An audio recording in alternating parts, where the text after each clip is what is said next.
हरिपुरा एक छोटा सा गांव है। यहाँ के लोग बहुत मिलनसार हैं। यहीं रहती है सावित्री। सावित्री के 2 बेटे हैं, अर्जुन और कबीर। अर्जुन, कबीर, तुम दोनों यहीं खड़े क्यों हो? सुबह से देख रही हूँ किसी के मुंह से सीधी बात ही नहीं निकल रही। अम्मा, बात सीधी है, बस कहना आसान नहीं पड़ रहा। खेत, घर, खर्चा, सब कुछ अब पहले जैसा संभल नहीं रहा। मैंने भी यही सोचा था कि आराम से बैठकर बात करेंगे। रोज रोज की खींचतान से घर का माहौल और बिगड़ रहा है।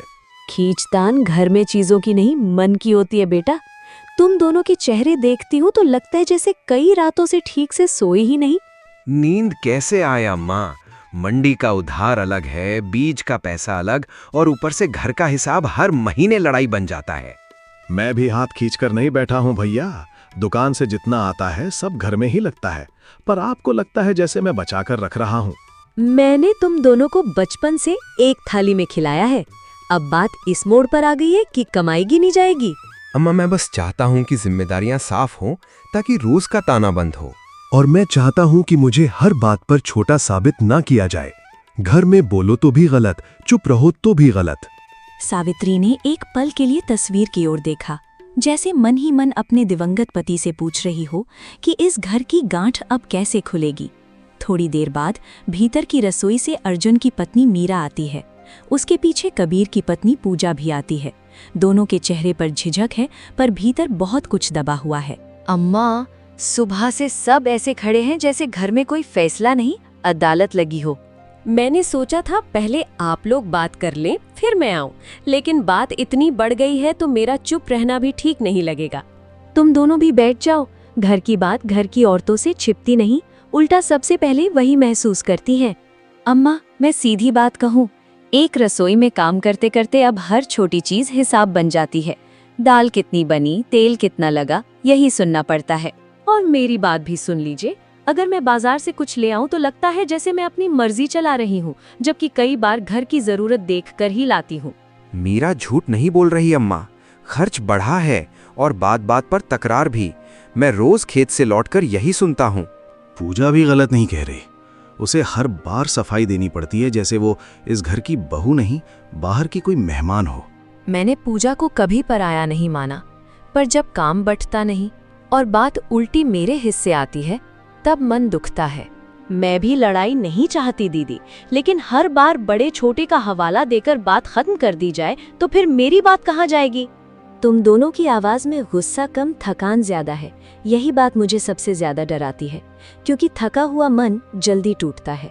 बातों की गर्मी बढ़ती गई।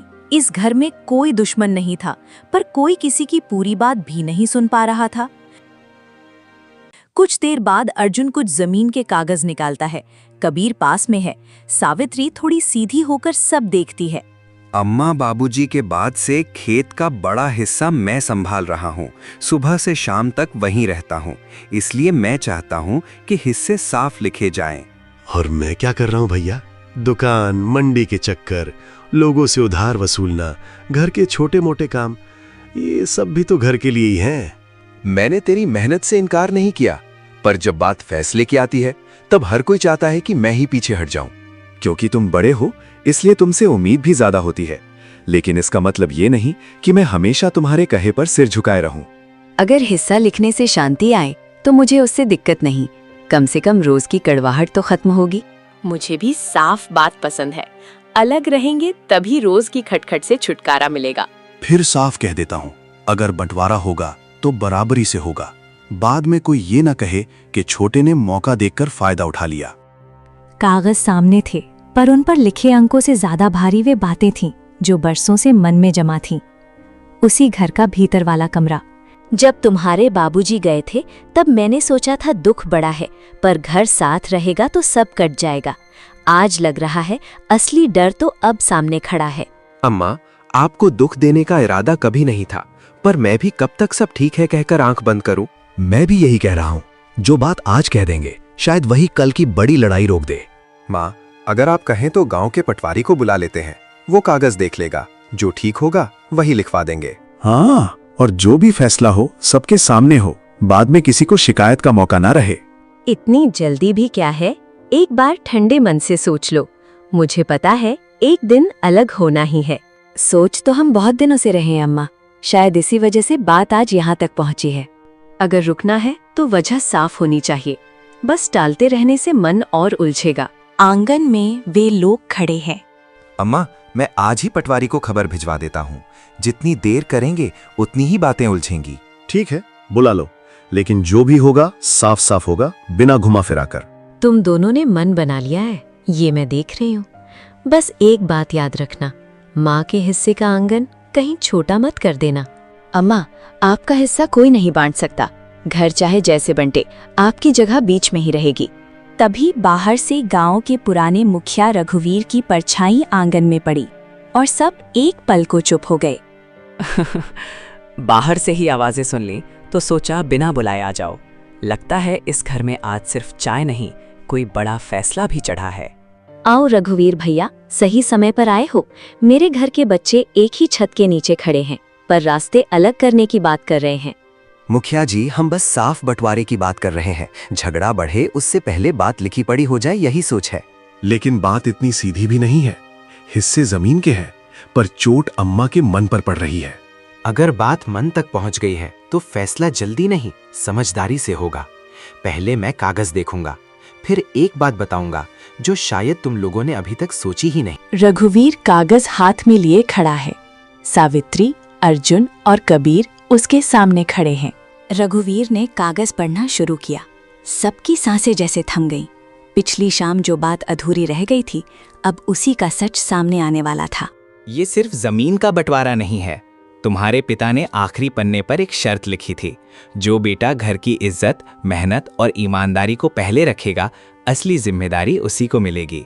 मतलब खेत, कुआं, गौशाला, सबका फैसला अभी नहीं होगा? होगा, पर सिर्फ नाप तोल से नहीं। तुम्हारे पिता ने साफ लिखा है, जिसके हाथ में मेहनत टिके और जिसके मन में लालच न टिके, वही इस घर का आधार होगा। लेकिन इसे परखा कैसे जाएगा मुखिया जी? बात तो अच्छी है, पर फैसला हवा में तो नहीं हो सकता। तुम्हारे बाबूजी अक्सर कहते थे, घर दीवारों से नहीं, आदतों से बचता है। शायद वो यही परख छोड़ गए हैं। परख होगी काम से। अगले कुछ दिनों में दोनों बेटों को अलग अलग जिम्मेदारी दी जाएगी। कमाई भी देखी जाएगी, तरीका भी, और सबसे जरूरी ईमानदारी देखी जाएगी। मैं तैयार हूँ, जो काम कहिए कर लूंगा। मैं भी पीछे नहीं हटूंगा, लेकिन एक बात साफ रहे, मेहनत का हिसाब बराबर होना चाहिए। बराबरी होगी। अर्जुन, तुम सुबह हरिराम किसान के पास जाओ। उसके यहाँ कई गायें हैं, दूध का काम सीखो। कबीर, तुम मंडी के हिसाब किताब में बनवारी के साथ रहोगे। वहां भी नियत की परीक्षा कम नहीं होती। अगली सुबह घर का छोटा पूजा कोना। सावित्री दीपक के सामने खड़ी है। अर्जुन काम पर निकलने से पहले माँ का आशीर्वाद लेने आया है। अम्मा, मैं चलूं? जो भी सीखना होगा मन लगाकर सीखूंगा। जा बेटा, काम छोटा बड़ा मत समझना। दूध का काम बहुत साफ नियत मांगता है। वहाँ हाथ भी साफ चाहिए, मन भी। सावित्री ने उसके सिर पर हाथ रखा। उस स्पर्श में दुआ भी थी, डर भी था और एक उम्मीद भी थी। गांव के बाहर हरिराम किसान की गौशाला, खुला आंगन, बंधी हुई कई गायें, पास में पानी की टंकी, लकड़ी की चौकी है। हरिराम दूध निकाल रहा है। अर्जुन वहां पहुंचता है। राम राम काका, मैं अर्जुन, रघुवीर मुखिया जी ने भेजा है। अरे आओ बेटा, खबर थी कि तुम आओगे। अच्छा हुआ जल्दी आ गए। दूध का काम सूरज चढ़ने से पहले अपना आधा सच दिखा देता है।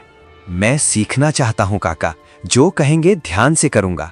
सीखने की पहली शर्त यही है। चलो पहले गाय के पास ऐसे नहीं जाते जैसे कोई चीज लेने आए हो। पहले उसे एहसास होना चाहिए कि अपना आदमी आया है।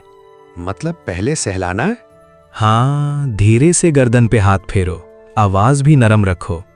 जानवर डर गया तो दूध भी रोक लेता है। काम में जोर से ज्यादा भरोसा चाहिए। अब दूसरा नियम, बर्तन। बर्तन सिर्फ दिखावे के लिए नहीं, जरा सी गंदगी पूरा दूध खराब कर देती है। बर्तन अच्छे से साफ करना है। तो पहले बर्तन धोना, फिर हाथ साफ करना। और हाथ ही नहीं, कपड़ा भी साफ। दूध बहुत सीधा धंधा है बेटा।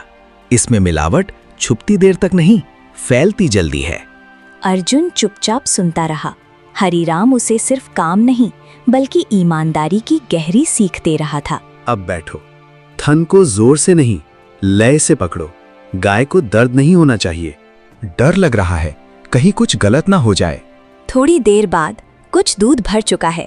पास में बड़े पीतल के बर्तन रखे हैं। हरिराम अर्जुन को दूध छानना और भरना सिखा रहा है। दूर से एक स्थानीय दूध व्यापारी शंभू आता दिखाई देता है।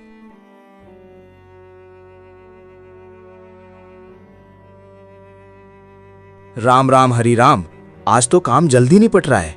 नया लड़का रखा है क्या? राम राम, रखा नहीं, सिखा रहा हूँ। गांव का लड़का है। अच्छा है, सीख जाएगा। वैसे एक बात कहूं, अगर 2 बाल्टी में थोड़ा सा पानी बराबर बांट दो तो कोई पकड़ भी नहीं पाएगा। नाप वही, फायदा ज्यादा। शंभू, ये बात अपने यहाँ कहना, मेरे सामने नहीं। अरे मैं तो बस धंधे की समझ बता रहा हूँ। आजकल सीधी कमाई में क्या रखा है, थोड़ा जोड़ घटाओ सब करते हैं। सब करते हैं इसीलिए सही हो जाता है क्या? किसान का पसीना और ग्राहक का भरोसा, दोनों में पानी नहीं मिलाया जाता। तुम भी ना हरिराम, इसी ईमानदारी में लोग पीछे रह जाते हैं। हो गया तुम्हारा, अब जाओ यहाँ से। दोपहर के करीब गौशाला से सटा छोटा बरामदा, भरे हुए दूध के बर्तन कतार में रखे हैं। हरिराम थोड़ी देर के लिए अंदर गया है। अर्जुन अकेला है। तभी पास से कबीर आता है, जो मंडी जाते हुए यहाँ रुक गया है। अरे वाह अर्जुन, सुबह सुबह तो तू पूरा ग्वाला बन गया। मजाक मत कर, काम आसान नहीं है, बहुत ध्यान रखना पड़ता है। ध्यान? हाँ, वो तो दिख रहा है, लेकिन सुन, कमाई कितनी है इसमें? कमाई से पहले भरोसा है, ऐसा हरिराम काका कह रहे थे। भरोसा ठीक है, पर घर का फैसला आदर्शों से नहीं, नतीजों से भी होगा। अगर तू इतना सीधा रहेगा तो पीछे रह जाएगा। दुनिया में होता है, मैं मंडी में देख रहा हूँ, जो थोड़ा तेज है वही ऊपर है। तू भी सीख ले, 2 घड़े में थोड़ा सा पानी मिल जाए तो कौन सा पहाड़ टूट पड़ेगा। ये बात अभी अभी यहाँ कोई और भी कह गया। हरिराम काका ने उसे भगा दिया, समझे, क्योंकि वो गलत नहीं करते। कबीर मुड़कर चला गया। उसके कदम तेज थे और आवाज में एक ऐसी कड़वाहट थी जो सिर्फ बहस से नहीं आती। दिन का काम लगभग पूरा था, लेकिन मन का काम अभी बाकी था। अर्जुन ने दूध के भरे बर्तनों को देखा, जैसे उनमें सिर्फ कमाई नहीं, एक फैसला रखा हो। तभी गांव का एक लड़का हांफता हुआ दरवाजे पर रुका और उसके चेहरे पर घबराहट साफ थी। अर्जुन भैया, जल्दी चलो, मंडी में कबीर भैया पर आरोप लगा है कि हिसाब की थैली से पैसे कम निकले हैं और सब तुम्हारे घर का नाम ले रहे हैं। अर्जुन के हाथ वहीं ठिठक गए। उसके सामने एक साथ 2 बातें खड़ी हो गईं, ईमानदारी की सीख और अपने ही घर पर चढ़ता शक। हरिराम और अर्जुन दोनों सीधे मंडी की तरफ गए। मंडी में भीड़ लगी है। बनवारी सेठ गुस्से में हाथ नचा रहा है और कबीर सिर झुकाए खड़ा है। कुछ लोग कानाफूसी कर रहे हैं। तभी हाफते हुए अर्जुन वहां पहुंचता है। देखो भाई, रघुवीर मुखिया ने जिम्मेदारी दी थी कि लड़का समझदार है, पर यहाँ तो गल्ले की थैली से पूरे 500 रुपए कम है। कबीर के अलावा किसी ने थैली छुई तक नहीं। सेठ जी, मैं कह रहा हूं ना, मैंने पैसे नहीं छुए, मैं तो बस बोरी का वजन करवा रहा था। बाप के जाने के बाद घर में बंटवारे की नौबत है। पैसों की तंगी होगी तो हाथ मार दिया होगा। जबान संभाल के बात करो भाई। मेरे भाई पर उंगली उठाने से पहले 100 बार सोच लेना। हरिपुरा में हमारे बाप दादाओं ने कभी किसी का एक पैसा नहीं दबाया। अरे अर्जुन, देखो तुम्हारे भाई की करतूत। अब मुखिया जी को क्या जवाब दोगे? सेठ जी, कबीर थोड़ा तेज जरूर है, पर चोर नहीं है। आप एक बार अपनी गद्दी और तौलने वाली जगह ठीक से देखिए, कहीं थैली गिर तो नहीं गई। मैंने सब देख लिया, कहीं नहीं है। ठीक है, अगर पैसे नहीं मिले तो मैं अपनी जेब से ये 500 रुपए भरने को तैयार हूँ, लेकिन मेरे भाई को कोई चोर नहीं कहेगा। तभी बनवारी सेठ का मुनीम दौड़ता हुआ आता है। उसके हाथ में 500 का नोट है। अरे सेठ जी, मिल गए पैसे। वो मुनीम जी की डायरी के नीचे दब गए थे जब आप चाय पी रहे थे। कबीर भाई बेकसूर हैं। मंडी के लोग शांत हो जाते हैं। कबीर की आंखों में आंसू आ जाते हैं। वो अर्जुन की तरफ देखता है, जिसने बिना सोचे उसकी इज्जत के लिए अपनी जेब से पैसे देने की बात कह दी थी। मुझे माफ कर दो कबीर, मैंने बिना सोचे समझे तुम पर आरोप लगाया।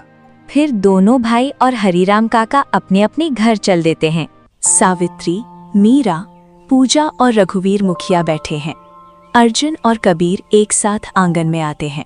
दोनों के चेहरे शांत हैं। आओ दोनों, तो आज पहला दिन था। बताओ अर्जुन, क्या सीख कर आए? और कबीर, तुम्हारा मंडी का हिसाब कैसा रहा? मुखिया जी, आज मैं हिसाब में तो पास हो गया, पर भाईचारे में फेल हो गया। मंडी में जब मुझ पर झूठा आरोप लगा तो ये बड़े भैया ही थे जो मेरी ढाल बनकर खड़े हो गए। जो भाई मेरी इज्जत के लिए अपनी पूरी कमाई देने को तैयार था, मैं सुबह उसी से कह रहा था कि 2 घड़े पानी मिला दे तो क्या फर्क पड़ता है। कबीर, पुरानी बातें छोड़, तू मेरा छोटा भाई है, तेरी तरफ उंगली उठती तो दर्द मुझे ही होता। अम्मा, सुबह से मैं और पूजा भी यही बात कर रहे थे। जब बाहर वाले 1 मिनट में हमारे घर पर कीचड़ उछाल सकते हैं, तो हम आपस में लड़कर उन्हें मौका क्यों दे रहे हैं? हाँ माँ, रसोई अलग करने से क्या दुख अलग हो जाएंगे? हम साथ ही ठीक हैं, बस थोड़ा काम और जिम्मेदारी बांट लेंगे। रघुवीर भैया, देख लिया, मेरे पति ने कागज पर जो शर्त लिखी थी वो कोई जमीन की नहीं थी। वो जानते थे कि जब ये दोनों बाहर निकलेंगे तो इन्हें समझ आएगा कि दुनिया में परिवार से बड़ा कोई सहारा नहीं है। बिल्कुल ठीक कहा सावित्री। जब मन की गांठ खुल गई तो पटवारी की क्या जरूरत। अर्जुन और कबीर, तुम दोनों ही इस घर के असली आधार हो।